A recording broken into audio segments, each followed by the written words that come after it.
ICC champions trophy അവസാനിച്ചതോടെ എല്ലാവരുടെയും ശ്രദ്ധ പതിയെ IPLന്റെ പുതിയ എഡിഷനിലേക്ക് തിരിയാൻ പോവുകയാണ്. അതുകൊണ്ട് ഇനി മുതലുള്ള വീഡിയോകളിൽ ഓരോ ടീമിന്റെയും സ്ട്രെങ്ത്, വീക്ക്നസ്, ബെസ്റ്റ് പ്ലേയിങ് 11 തുടങ്ങിയ കാര്യങ്ങളാണ് നമ്മൾ കാണാൻ പോകുന്നത്. വീഡിയോയിലേക്ക് കടക്കുന്നതിന് മുൻപായി ഇതുപോലുള്ള കൂടുതൽ IPL വാർത്തകൾക്ക് വേണ്ടി ഈ ചാനൽ മറക്കാതെ സബ്സ്ക്രൈബ് ചെയ്യൂ. 2020 മുതൽ നടന്ന 5 IPL സീസണുകളിൽ 4 സീസണിലും പ്ലേ ഓഫ് ബർത്ത് സ്വന്തമാക്കിയ ടീമായിരുന്നു RCB. എന്നാൽ എലിമിനേറ്ററിന് അപ്പുറത്തേക്ക് ഈ ഒട്ടുമിക്ക സീസണിലും RCBക്ക് കടക്കാൻ സാധിച്ചതുമില്ല. ഇത്തവണ പുതിയ ലേലത്തിലേക്ക് ടീം പോയപ്പോൾ 3 പേരെ മാത്രം റീറ്റെയിൻ ചെയ്ത് ഒരു കംപ്ലീറ്റ് റീവാമ്പാണ് RCB നടത്താൻ ശ്രമിച്ചിട്ടുള്ളത്. കയ്യിലുണ്ടായിരുന്ന RTM കാർഡ് പോലും ഉപയോഗിക്കാതെ സിറാജിനെ വിട്ടുകളയുകയും പുതിയ 19 താരങ്ങളെ ടീമിലെത്തിക്കുകയുമാണ് RCB മാനേജ്മെന്റ് ചെയ്തത്.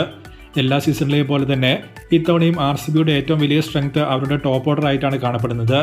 ഫിൽ സോൾട്ട്, കോഹ്ലി, രജിത് പട്ടിദാർ തുടങ്ങി ടോപ്പ് 3 എത്തുമ്പോൾ സ്പിന്നും പേസും ഒരുപോലെ എക്സ്പ്ലോസീവായി നേരിടാനുള്ള ടോപ്പ് 3 ടീമിന് ലഭ്യമാണ്. കഴിഞ്ഞ സീസണിൽ 142 സ്ട്രൈക്ക് റേറ്റിലായിരുന്നു ഫിൽ സോൾട്ട് പവർ പ്ലേയിൽ ബാറ്റ് ചെയ്തത്. മിഡിൽ ലോവർ ഓർഡറിലേക്ക് Livingstone, Jitesh, Krunal Pandya, Tim David തുടങ്ങിയ താരങ്ങൾ കൂടി എത്തുമ്പോൾ ഓൺ പേപ്പർ വളരെ സ്ട്രോങ് ആയ ഒരു ബാറ്റിംഗ് ഡിപ്പാർട്ട്മെന്റ് RCBക്ക് ഉണ്ടാക്കിയെടുക്കാൻ പറ്റിയിട്ടുണ്ട്. ഫാസ്റ്റ് ബോളിംഗ് യൂണിറ്റ് നോക്കിയാലും ഭുവനേശ്വർ കുമാർ, യാഷ് ദയാൽ, ഹേസൽവുഡ് തുടങ്ങി ഒരു primary strong fast bowling core ലേലത്തിൽ നിന്നും RCB ഉണ്ടാക്കിയെടുത്തിട്ടുണ്ട്. ബാക്കപ്പായി ലുങ്കി എൻഗഡി, നുവാൻ, തുഷാര എന്നിവരും വിദേശ ഓപ്ഷൻസ് ആണ്. സോ ഓൾ ടുഗദർ ഡീസൻ്റ് ആയ ഒരു പ്രൈമറി സ്റ്റാർട്ടിംഗ് 11 RCBക്ക് ഇത്തവണ ലഭ്യമാണ്.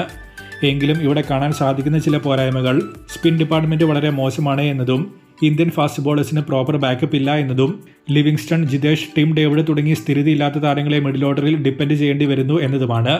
സ്വപ്നിൽ സിംഗ്, സുയാഷ് ശർമ്മ, കൃണാൽ പാണ്ഡ്യ, ലിവിങ്സ്റ്റൺ, ജേക്കബ് ബദൽ തുടങ്ങിയവരാണ് സ്പിൻ ഓപ്ഷൻസ് ആയി RCB നിരയിൽ ഇത്തവണയുള്ളത്.